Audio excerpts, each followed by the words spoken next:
दो नेताओं ने दुनिया को एक अलग ही तरह की राजनीति सिखा दी है और ये दो नेता कौन कौन हैं? एक है डोनाल्ड ट्रंप और दूसरे हैं पीएम मोदी और पीएम मोदी की कैबिनेट यानी अजीत डोभाल, डॉक्टर एस जयशंकर, ऐसे लोग। अब हो क्या रहा है, अगर डोनाल्ड ट्रंप के बारे में कहें तो आपको लगेगा कि ये तो एक ऐसा बंदा है जिसके बारे में कुछ भी नहीं कहा जा सकता, कल को क्या करे और क्या ना करे। बिल्कुल बात सही है। वैसे ही अगर भारत की रणनीति को देखें तो आपको लगेगा अरे ये तो इसका भी दोस्त है, उसका भी दोस्त है, उसका भी दोस्त है, तो फिर दुश्मन किस किस का है। और भारत को लेकर भी कुछ कह पाना थोड़ा मुश्किल है इस मामले में, कम से कम कि किसी के साथ युद्ध में उतरेगा या नहीं उतरेगा, या किसी के लिए कोई युद्ध लड़ेगा या नहीं लड़ेगा। अभी का सीन, ये दोनों ही देश दुनिया को सिखला रहे हैं एक नई तरह की डिप्लोमेसी। अभी क्या हुआ, बांग्लादेश के एनएसए खलीलुर रहमान, इन्होंने भी डॉक्टर एस जयशंकर वाली पॉलिसी अपनाई और ये पहुंचे चाइना। अब जहां खलीलुर रहमान एक तरफ चाइना पहुंचे हैं, वहीं दूसरी तरफ भारत ने अपने युद्धपोतों को बांग्लादेश क्यों भेज दिया, जानेंगे। और रणनीतिक तौर पर इतना ये खास समय है कि इस वक्त बांग्लादेश में भी खड़ी है भारतीय नौसेना और म्यांमार में भी खड़ी है। आखिरकार क्या चल रहा है यहाँ, क्या ये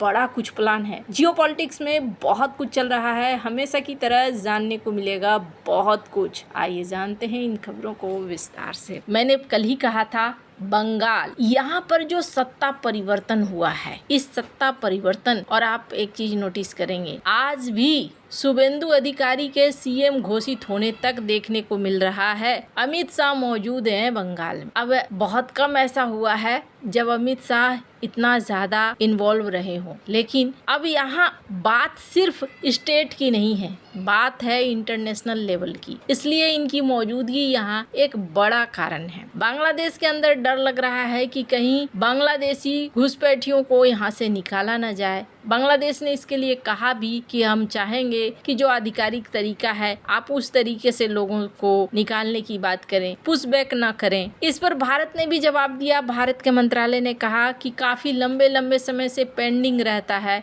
जब हम यहाँ से भेजते हैं तो आप उस पर काम कीजिए, जल्दी जो भी अवैध प्रवासी हैं उनको अपने देश ले जाइए। तो ये एक मुद्दा तो अलग मुद्दा है, लेकिन सबसे बड़ी रणनीतिक मुद्दा क्या चल रहा है, आपने एक चीज नोटिस किया होगा। बांग्लादेश के विदेश मंत्री खलीलुर रहमान चाइना पहुंचे और चाइना को बोले कि भैया हमें तुम्हारी मदद चाहिए तीस्ता में। अब इसको सुनकर एक बार को लगेगा कि खलीलुर रहमान तो खुलकर भारत के खिलाफ कदम उठा रहा है। तीस्ता मतलब भारत के लिए रणनीतिक तौर पर यह बहुत महत्वपूर्ण है। क्या ये भी यूनुस की चाल पर चल पड़े? तारिक रहमान भी क्या भारत के साथ दुश्मनी चाहते हैं? तो यहाँ एक तरफ खलीलुर रहमान चाइना में बैठकर ये कह रहे हैं, और मैं आपको बता दूं ये इतना आसान नहीं रहने वाला है। खलीलुर रहमान वहाँ जाकर कह देंगे और तीस्ता प्रोजेक्ट में चाइना आ जाएगा और भारत आराम से देख लेगा। ये सब कुछ इतना आसानी से नहीं होने वाला है। अब मैं क्यों कह रही हूँ, इसके पीछे कारण समझिए। ये जो बे ऑफ बंगाल है, बंगाल की खाड़ी,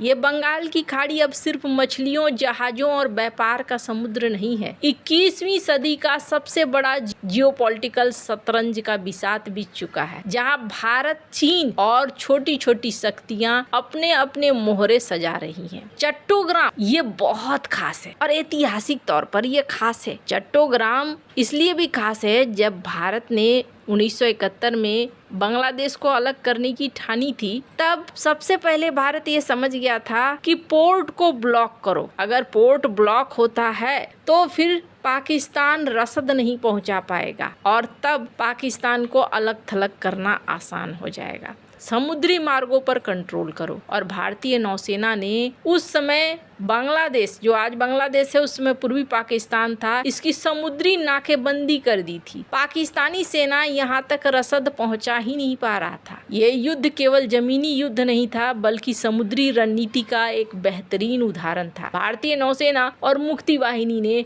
फिर जंग का रूप बदल दिया। इसी चट्टोग्राम पोर्ट पर पहुंचा है भारत का युद्धपोत। इसके क्रू मेंबर्स का भव्य स्वागत किया गया है। बांग्लादेश में भारतीय उच्चायोग के मुताबिक ये हाई लेवल का बंदरगाह दौरा है, पोर्ट कॉल है और IOS सागर 2026 के तहत तैनाती की गई है। जहाज का बांग्लादेशी जल क्षेत्र में BNS अली हैदर ने स्वागत किया और उसे एस्कॉर्ट करते हुए बंदरगाह तक पहुंचाया। इस दौरे को भारतीय नौसेना और बांग्लादेश की नौसेना के बीच में एक साझेदारी की बात कही जाती है कि चलो भाई, ये दोनों देशों के बीच में बड़ी अच्छी साझेदारी है। ये जो दौरा है, ये दौरा एक खास तालमेल के साथ देखने को मिल रहा है और वो खास तालमेल क्या है, जहां एक तरफ चट्टोग्राम में भारतीय युद्धपोत पहुंचा है तो वहीं दूसरी तरफ म्यांमार में भी भारतीय नौसेना के चीफ पहुंचे हैं। और दोनों में कॉमन क्या है?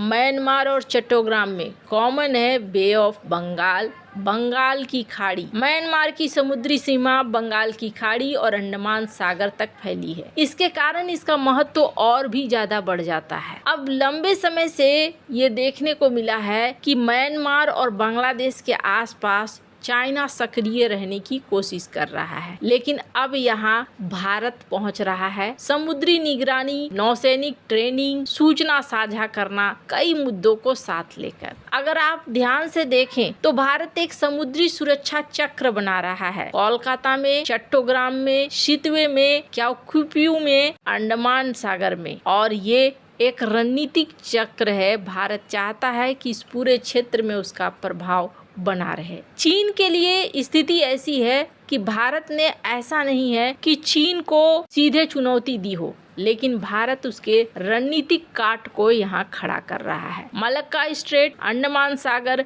बंगाल की खाड़ी, यहाँ पर भारत अब एक्टिव हो चुका है और इंडो पैसिफिक में भारत अपने आप को मजबूत तरीके से जोड़ता जा रहा है। बांग्लादेश को लेकर अगर आपके मन में सवाल आ रहा है कि ये तो चाइना की तरफ जा रहा है, मैंने जैसा कहा, सब अभी जयशंकर से सीख रहे हैं और जयशंकर की रणनीति अपनाने की कोशिश कर रहे हैं। तुमसे भी मीठा, उससे भी मीठा और उससे भी मीठा। लेकिन समस्या ये है कि इतनी सारी मिठाइयाँ पचा पाना सबके बस की बात नहीं होती है। तो एक साथ भारत म्यांमार में भी मौजूद हो रहा है और बांग्लादेश में। और जैसा मैंने कहा कि हर कोई बहुत सारी मिठाइयाँ नहीं पचा पाता है और हर कोई डॉक्टर एस जयशंकर नहीं होता है। बांग्लादेश मल्टीपल वाली नीति में चलने की कोशिश कर रहा है, लेकिन किस हद तक सफलता मिलेगी ये भविष्य ही बताएगा। वैसे बंगाल की खाड़ी छोड़कर भारत कहीं जाने वाला नहीं है और ये जो जगह है ये केंद्र में जरूर आने वाला है। आपको क्या लगता है, क्या भारत के जहाज चट्टोग्राम में पहुंचे हैं तो इसका असर चाइना के ऊपर हुआ होगा या नहीं?